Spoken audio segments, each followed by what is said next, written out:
or not.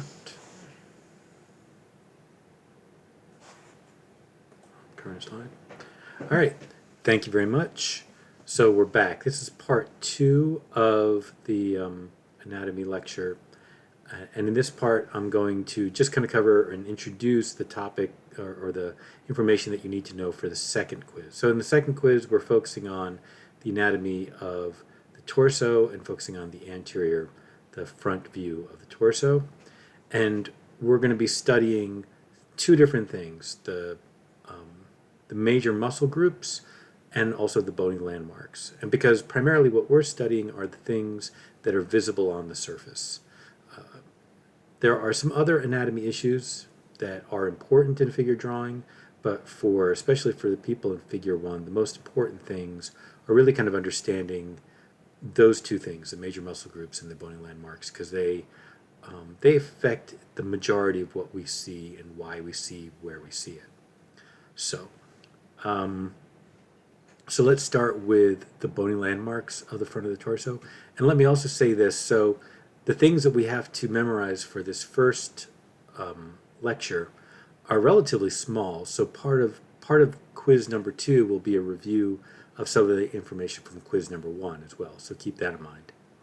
And the other thing that is difficult about quiz number 2 and pretty much every quiz after is that although our study guides are based off of anatomical drawings, the tests will be based off of master studies, drawings that other artists have made looking at live models. So not looking at people where their skin has been removed and we can see musculature and bones, but rather looking at drawings of people, in space. So it's about how much can you recognize, let's say, the anterior superior iliac spine of the pelvis, how much can you recognize it looking at a drawing of an actual person?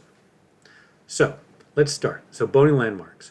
The major ones that you need to know are the thoracic arch, right, which is the large curve at the bottom of the rib cage, the jugular notch, which is the location where the two clavicle bones and the sternum all meet at the kind of the bottom, center bottom of the neck.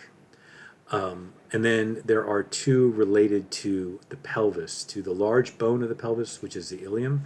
There's the iliac crest, which is also sometimes called the iliac furrow, right? Which is this edge of the ilium, and then the very front point of that is ASIS, which is otherwise known as the anterior superior iliac spine. Okay, and iliac is spelled with one L. I misspell it all the time. If you spell it with two L's, I won't take points off, but I'm just letting you know. It's also possible that the great trochanter might be on the test, if not as 4 credit.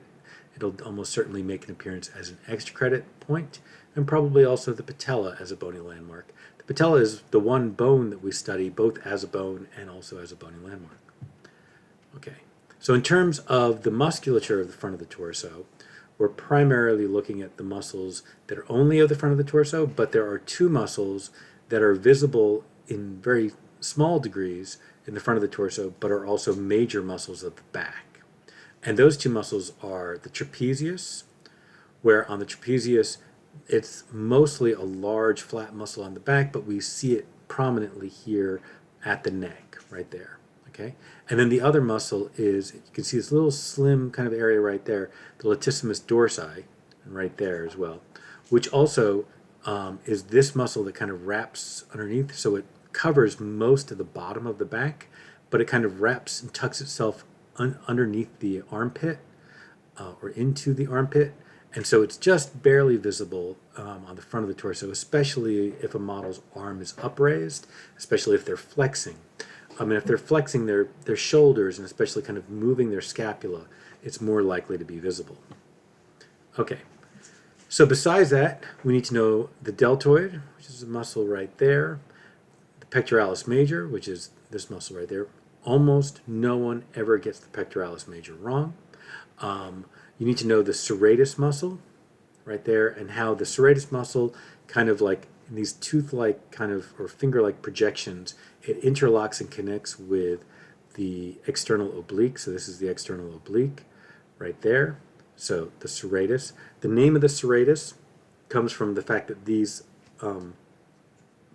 projections kind of look like teeth, and that's where we also get the word serrated, as in it's a toothed edge knife, a serrated edge. So serratus, right? External oblique, which just means the outside side, basically.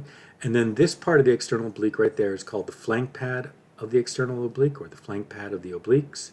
And then here we have the iliac furrow, or the iliac crest. And then the front point of that is the anterior superior iliac spine. You can see the trace of the thoracic arch right there in the shape of some of these lineal bands of the what's the other? That's the rectus abdominis, which is the last muscle that you need to know for the front of the torso. And then of course you can also see the jugular notch right there. One muscle that we talked about that isn't necessarily going to be required in the test, but almost certainly might be an extra credit, and that is the sternomastoid muscle of the neck right there. And that's about it. So and here's a drawing that I did kind of showing from a side point of view. It helps you a little bit better understand how we see the latissimus dorsi right there, as well as how the serratus kind of tucks underneath the latissimus dorsi. Gives you a little bit better of an understanding of the arch, of the thoracic arch. And that's about it. All right, we're going to end there because someone is calling me on my phone.